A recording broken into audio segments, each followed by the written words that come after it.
మంత్రి పదవి నాకు వచ్చినటువంటి అదృష్టాన్ని ఉపయోగించుకొని కేంద్ర ప్రభుత్వంలో ఉన్నటువంటి మోదీ సర్కార్ తోటి, మినిస్టర్స్ తోటి, అదేవిధంగా ఇక్కడ ఉన్నటువంటి రాష్ట్ర ప్రభుత్వ R&B అధికారులతోటి, మినిస్టర్ గారితో, చంద్రబాబు నాయుడు గారి సహకారంతో అతి తక్కువ టైంలో ఈ బ్రిడ్జిని తీసుకొచ్చాం మేము.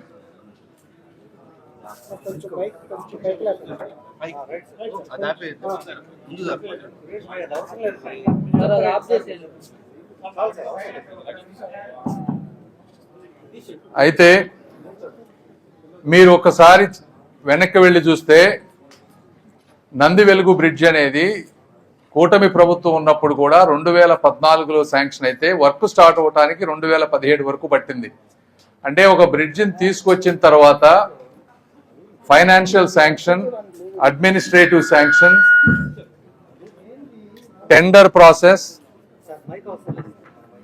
ఇవన్నీ కూడా అవ్వాలి అంటే జనరల్గా 2-3 సంవత్సరాల టైం పడుతుంది ఎక్కడైనా చూస్తే మీరు. అలాంటిది 6 నెలల కాలంలో మొత్తం ప్రక్రియని కంప్లీట్ చేశాం మేము. ఎమ్మెల్యేలు కానీ, ఇక్కడ అధికారులు కానీ, కలెక్టర్ గారు కానీ, మున్సిపల్ కమిషనర్ గారు కానీ, మా ఆఫీసులో ఉండే వాళ్ళ స్టాఫ్ కానీ నిరంతరం ఫాలో అప్ చేస్తే ఈరోజు టెండర్ ప్రక్రియ కూడా పూర్తయి బ్రిడ్జ్ కన్స్ట్రక్షన్ కావాలనుకుంటే రేపు పొద్దున స్టార్ట్ అయ్యేటువంటి పరిస్థితిని తీసుకొచ్చాం మేము ఫస్ట్ టైం. అయితే ఇందులో కొంతమంది కొన్ని అపోహలు సృష్టిస్తూ ఉన్నారు.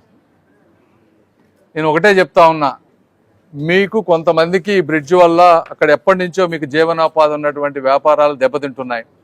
నేను కాదనటం లేదు, మాకు బాధగానే ఉంది. అయితే ఇది విశాల దృక్పథంతో చేయాల్సినటువంటి పరిస్థితి. అందులో ఇప్పుడు వచ్చినటువంటి ఈరోజు 20 మంది చెక్కులు తీసుకున్నారు, ఇంకో 40 మంది ఉన్నారు. ఈ 60 మందికి వాళ్ళంతటా వాళ్ళుగా వచ్చి ఇచ్చినందుకు వాళ్ళందరికీ కూడా కూటమి ప్రభుత్వం తరఫున మనస్ఫూర్తిగా అభినందనలు తెలుపుకుంటా ఉన్నాను.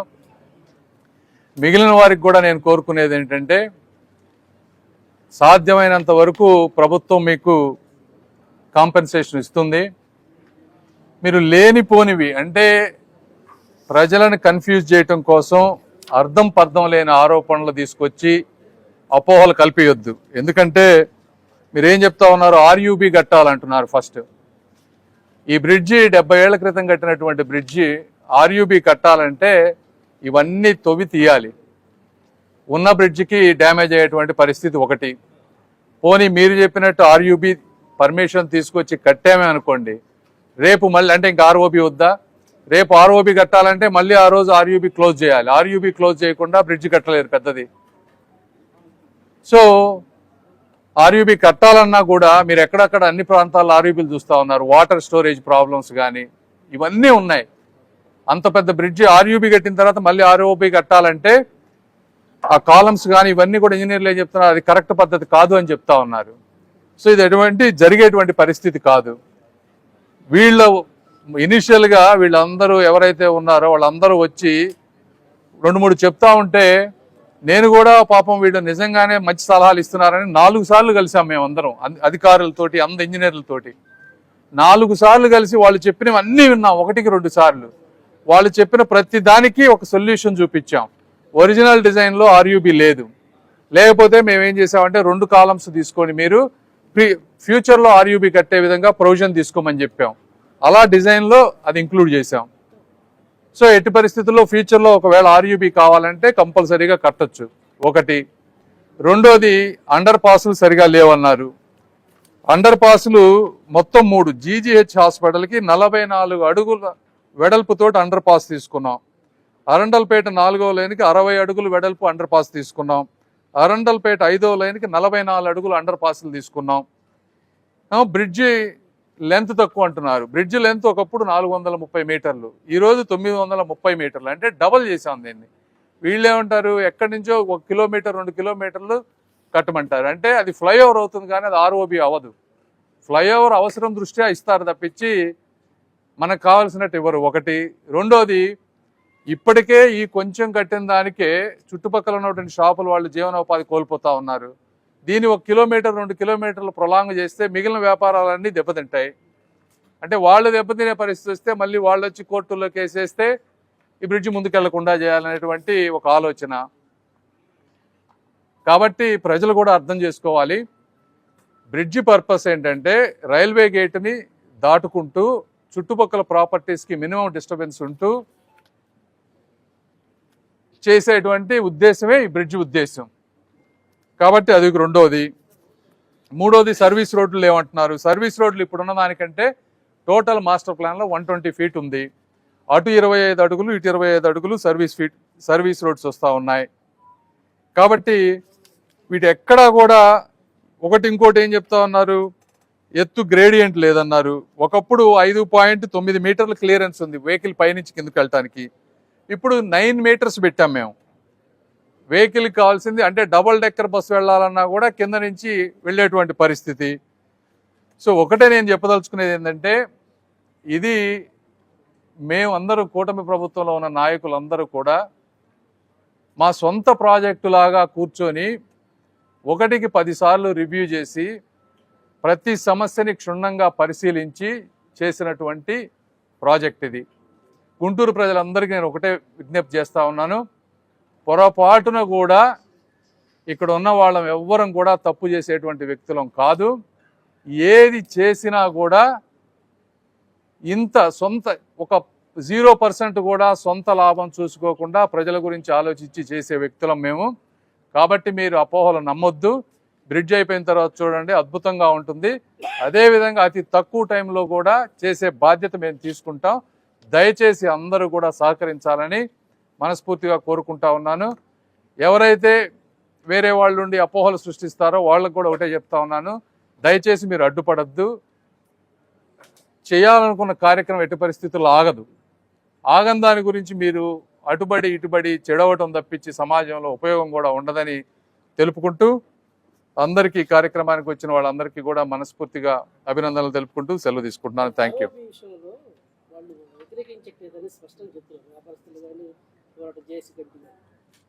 పొడుగు మాత్రం తగ్గించారు. గతంలో జయదేవ్ గారు చెప్పినట్టు కానీ హిందూ కాలేజ్ సెంటర్ నుంచి నార్త్ సెంటర్ కేవలం 98 కోట్ల రూపాయలు తీసుకొచ్చారు. కాబట్టి అదే మేము చేస్తామనేది అదేనమ్మా ఇప్పుడు నీకు చెప్పింది. ఒకటేంటి, ఇప్పుడు అంత దూరం బ్రిడ్జ్ కట్టాలంటే ఫ్లైఓవర్ కట్టాలి. అది బ్రిడ్జ్ అంటారు, దాన్ని ఆర్ఓబి అంటారు, ఫ్లైఓవర్ అంటారు.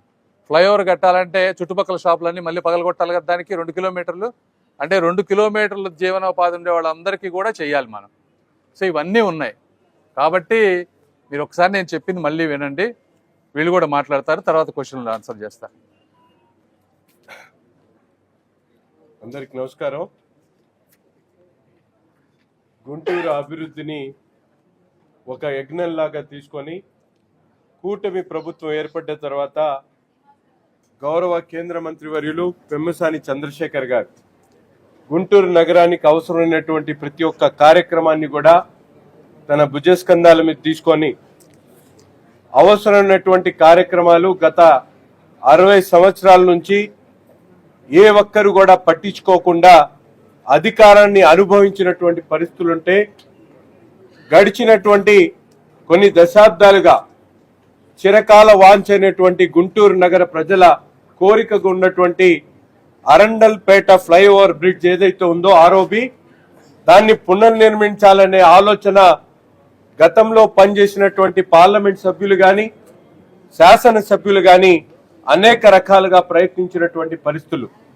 కానీ గడిచినటువంటి 40 సంవత్సరాల్లో ఒక్క అడుగు కూడా ముందుకు సాగనటువంటి పరిస్థితులు ఈరోజు మనందరికి కూడా తెలిసినటువంటి వాస్తవం. కానీ 8 నెలల్లోనే తనకొచ్చినటువంటి అవకాశాన్ని పూర్తిగా సద్వినియోగం చేసుకుంటూ క్షేత్రస్థాయిలో ఉన్నటువంటి శాసనసభ్యుల దగ్గర నుండి అధికారుల దగ్గర నుండి అన్ని డిపార్ట్మెంట్లు కూడా సమన్వయపరుస్తూ తన ఆఫీసులో ఉన్నటువంటి స్టాఫ్ చేత ఒక యుద్ధం లాగా దీని మీద ప్రయత్నం చేసినటువంటి నాయకుడు మన పెమ్మసాని చంద్రశేఖర్ గారు. ఈరోజు గుంటూరు నగర ప్రజలందరూ కూడా ఆలోచించాల్సినటువంటి ముఖ్యమైనటువంటి అంశాలు మనందరికి కూడా తెలుసు. 1950లో గుంటూరు నగర జనాభా 3 లక్షలు. కానీ ఈరోజు గుంటూరు నగర జనాభా ఎంత ఉందో మనందరికి కూడా తెలుసు. అలాగే ట్రాఫిక్ గురించి కానీ ఈరోజు అభివృద్ధి గురించి కానీ గుంటూరు ఈస్ట్ కానీ వెస్ట్ కానీ కనెక్ట్ చేసేటువంటి ఏకైక మార్గంగా ఉన్నటువంటి ఏదైతే ఆర్ఓబి ఉందో అది అతి ముఖ్యమైనటువంటి బ్రిడ్జ్ గా మనందరం కూడా తెలిసినటువంటి విషయం. కానీ కొంతమంది స్వార్థపరులు చిన్న ఇబ్బందులను కూడా వీరి ఈరోజు అధిగమించకుండా దీన్ని అడ్డుకట్ట వేయడానికి ప్రయత్నిస్తున్నటువంటి పరిస్థితులు ఉన్నాయి. కొంతమంది మీడియా సోదరులు, కొన్ని మీడియా హౌసెస్ కూడా దీని మీద దుష్ప్రచారం చేస్తా ఉన్నాయి. వాస్తవాలు ప్రజలందరికీ కూడా తెలుసు. ముఖ్యంగా ఈ రోజు ఏదైతే ఈ డిజైన్ ఉందో దీన్ని ఛాలెంజ్ చేస్తా ఉన్నాం.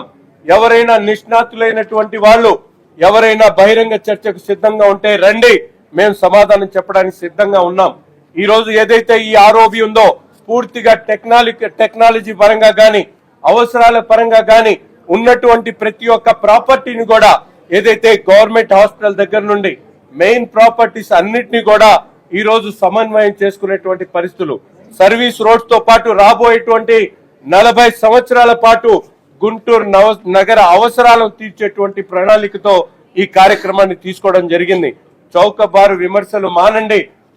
టెక్నికల్ గా ఎవరికైనా అవగాహన లేకపోతే తప్పకుండా R&B డిపార్ట్మెంట్ సంబంధించినటువంటి ఇంజనీర్స్ కానీ, రైల్వే డిపార్ట్మెంట్ సంబంధించినటువంటి ఇంజనీర్స్ కానీ, లేకపోతే కలెక్టర్ గా పనిచేస్తున్నటువంటి కలెక్టర్ గారు కానీ, కమిషనర్ గారు కానీ, లేకపోతే గతంలో కలెక్టర్ గా పనిచేసినటువంటి ఎమ్మెల్యేగా ఉన్నటువంటి శాసనసభ్యులు రామాంజనేయులు గారు కానీ, సోదరి గల్లా మాధవి గారు కానీ, నేను కానీ ఎవరైనా మా దగ్గరకు వస్తే తప్పకుండా దీని మీద పూర్తిగా విశ్లేషించడానికి మేము సిద్ధంగా ఉన్నామని చెప్పి తెలియజేస్తూ, అంతేకాకుండా నష్టపడుతున్నటువంటి ప్రతి ఒక్కరికి కూడా ముందు చూపుతో వారికి రావాల్సినటువంటి ఏదైతే కాంపెన్సేట్ ఉందో బాండ్స్ ద్వారా కానీ క్యాష్ ద్వారా ఏదైతే స్ట్రక్చరల్ డ్యామేజ్ ఉందో దాన్ని క్యాష్ ద్వారా ఇవ్వడానికి పూర్తిగా సన్నద్ధమై ఈ కార్యక్రమాన్ని ఒక యుద్ధం లాగా నగర ప్రజల అవసరాలే మాకు ప్రథమం అని చెప్పి భావిస్తూ మేమందరం కూడా ఈ కార్యక్రమాన్ని తీసుకోవడం జరుగుతా ఉంది. తప్పకుండా అవునన్నా కాదన్నా కొంతమంది కోసం ఈ బ్రిడ్జ్ ఆగే పరిస్థితి లేదు. తప్పకుండా గుంటూరు నగర అభివృద్ధి ఒక యుద్ధం లాగా చేస్తాం, గుంటూరు నగర అభివృద్ధిని సాధిస్తామని చెప్పి కూడా ఈ సందర్భంగా తెలియజేస్తా ఉన్నాం.